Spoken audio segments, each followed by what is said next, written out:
Você conhece o ditado que diz que só se faz bons marinheiros no meio da tempestade? É interessante que quando a gente começa a pensar em tempestade, pensamos em problemas, pensamos em confusão, pensamos em perseguição, maledicência, injustiças. Mas eu quero falar de uma tempestade de verdade. O mar batendo, a água sacudindo, caindo chuva, o vento sacudindo o barco. Essa tempestade é real. Está registrada no livro de Atos dos Apóstolos, no capítulo de número 27.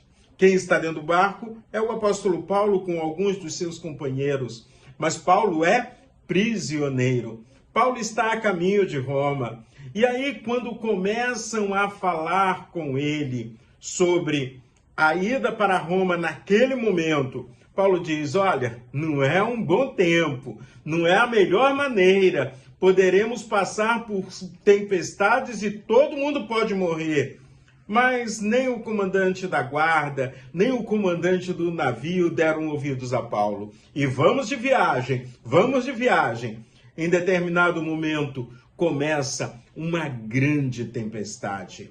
O barco começa a sacudir, as pessoas ficam angustiadas, começam a pedir aos seus deuses, oram pedindo libertação, eles querem continuar vivos. Mas eu quero te convidar a ler comigo o texto bíblico que está lá em Atos dos Apóstolos, no capítulo de número 27. E a leitura que a gente vai fazer é do versículo 27 até o versículo de número 38, que diz assim: Quando chegou a 14ª noite, sendo nós batidos de um lado para o outro no mar Adriático, por volta da meia-noite, os marinheiros pressentiram que se aproximava de alguma terra.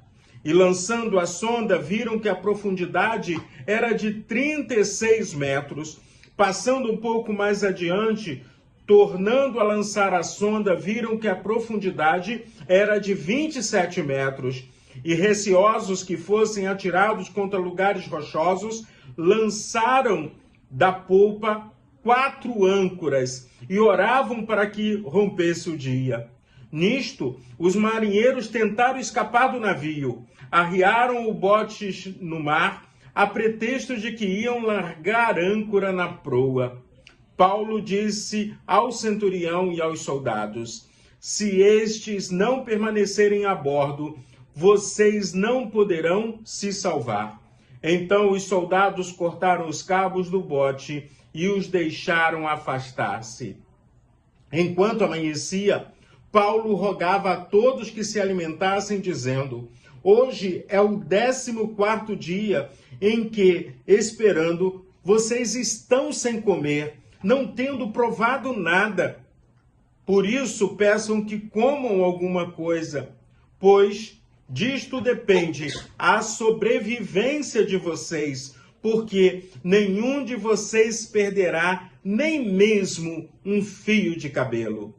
Tendo dito isto, pegando um pão, deu graças a Deus na presença de todos e depois de o partir, começou a comer. Todos ficaram mais animados e se puseram também a comer. Estávamos no navio 276 pessoas ao todo.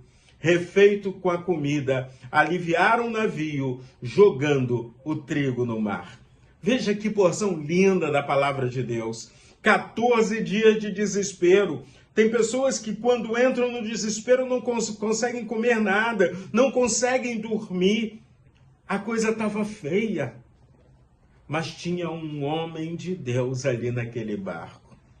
E aquele homem de Deus que estava ali naquele barco estava falando do amor de Jesus. Aquelas mais de 200 pessoas. Aquele homem de Deus que estava ali naquele barco, líder por excelência, dá orientações ao comandante.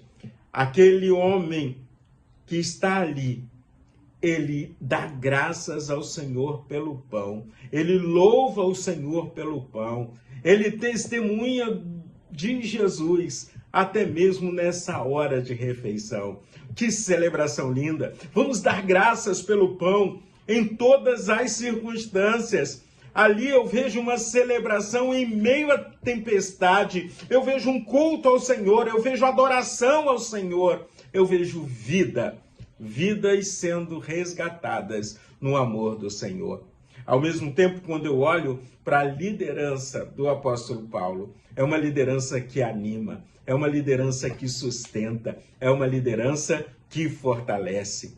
Sejamos esse tipo de líder, que possamos seguir a Jesus e vivenciar experiências grandiosas com ele. Não vamos ser igual os marinheiros que queriam fugir do barco. Pelo contrário, enquanto estamos no barco, Jesus está conosco. E a mesma promessa que o apóstolo Paulo fez a toda a tripulação e os passageiros daquele barco: nenhum fio de cabelo de vocês se perderá. Quanto mais nós, que hoje temos a Jesus Cristo como Senhor e Salvador de nossas vidas. Então, vamos caminhar com Jesus. As tempestades acontecem, mas elas estão acontecendo para nos fortalecer no Senhor, para continuarmos fazendo diferença neste mundo. Então, leia todo o capítulo de número 27 da carta, do livro histórico de Atos dos Apóstolos, uma carta linda, escrita